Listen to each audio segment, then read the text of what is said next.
Well, today is National Spider-Man Day, apparently.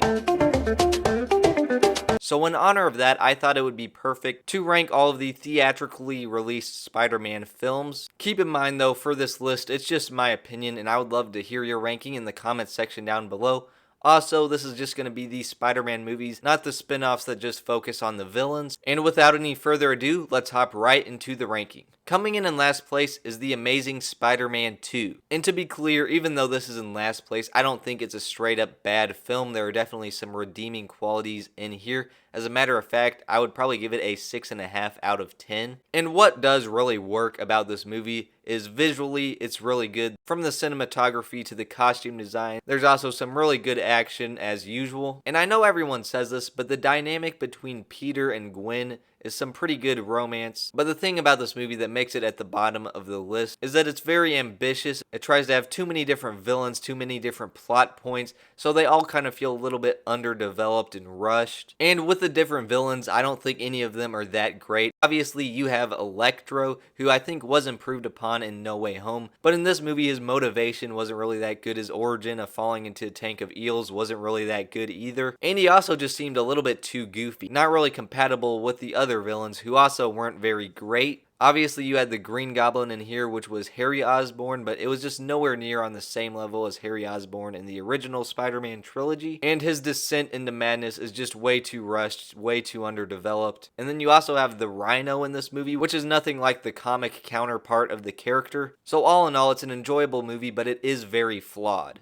Coming in at number 9 is The Amazing Spider-Man, and I think this was definitely better than the second movie, because the story just feels more complete. The Lizard is a pretty solid villain, and I think Andrew Garfield just had a really good performance in this, and Peter Parker's character arc overall was pretty good. But the thing about this movie is that nothing about it is an improvement over the original Tobey Maguire Spider-Man. And I think that was mainly because there really wasn't anything to improve upon when it came to that. So all they could do was kind of just make this a little bit different. And I wouldn't say it's a dull film, but it can be a little bit generic in many aspects. And I do think Spider-Man is typically supposed to be more of a light-hearted character. Not that like you can't take any part of him seriously, but a little bit more fun just because he's a teenager and the nature of that. But I feel like this movie doesn't display that as much as it should. It doesn't do it quite to the level that it should. So while there are really good elements in here, there's just no reason to watch this over the original Spider-Man. Coming in at number 8 is Spider-Man Far From Home.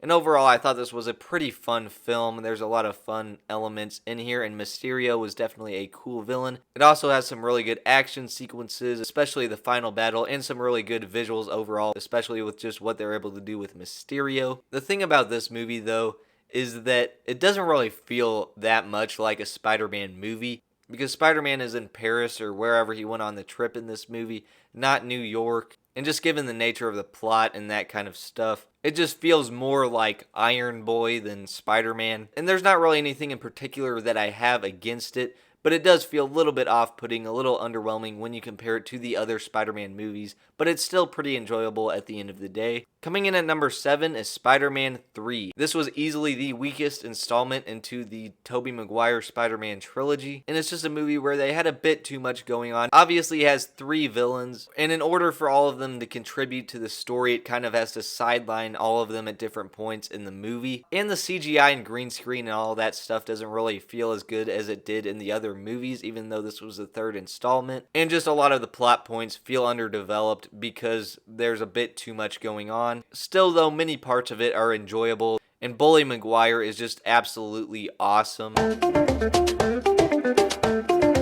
And I think there is a pretty good character arc that Spider-Man has in this. So not terrible at the end of the day, but it could have been significantly better. Coming in at number 6 is Spider-Man Homecoming.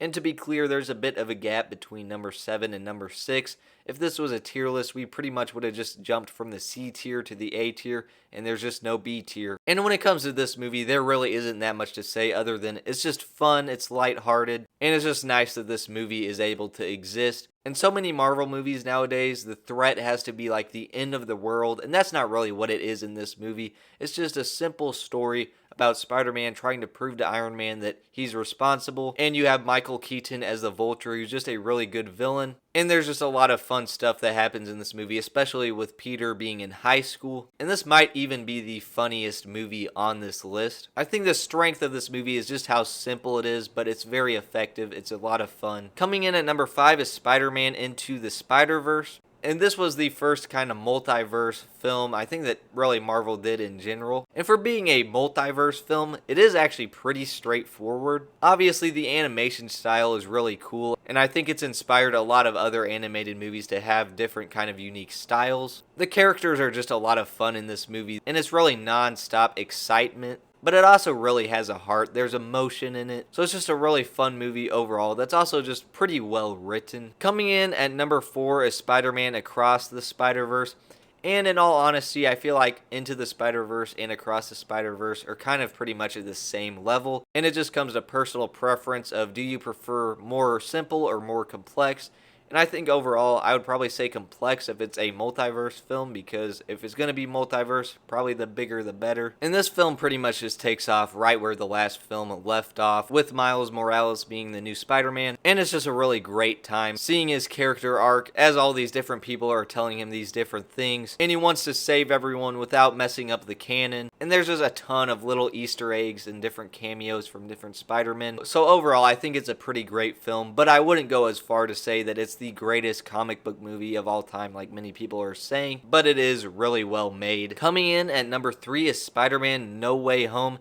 And I guess I did just say that the more complex the better if you're going to do multiverse, but in this case it's more like fan service stuff that we've already spent a lot of time with, so I think I do prefer this at the end of the day. And if you haven't seen Spider-Man No Way Home and don't want to get spoiled, I'm going to warn you now to click off of the video, even though it's already a couple years old. But anyways, now that you've been warned, obviously Tobey Maguire, Andrew Garfield are in this movie, and so are their villains. And it just does a really good job of building up to Tobey Maguire and Andrew Garfield showing up. And it's just so much fun seeing all these characters that we've spent time with before and seeing them unite. It has an amazing final battle, and I think Tom Holland's character arc in this is actually really good as well. So it's just so awesome that this movie exists. I remember when it came out and everyone just couldn't believe their eyes. The only problem I really do have with this movie is that in order for all these characters to get together, it's not really the most well written. I think a lot of people have noticed there could be some plot holes, but at the end of the day, it doesn't really matter because there's just so much novelty to seeing all these characters. Coming in at number 2 is the original Spider-Man movie from 2002, and I think this was pretty much a near perfect origin story that just feels like it was straight out of the comics. Tobey Maguire as Spider-Man is just really awesome, and Green Goblin was probably the best villain in this whole franchise. It's just a really iconic movie.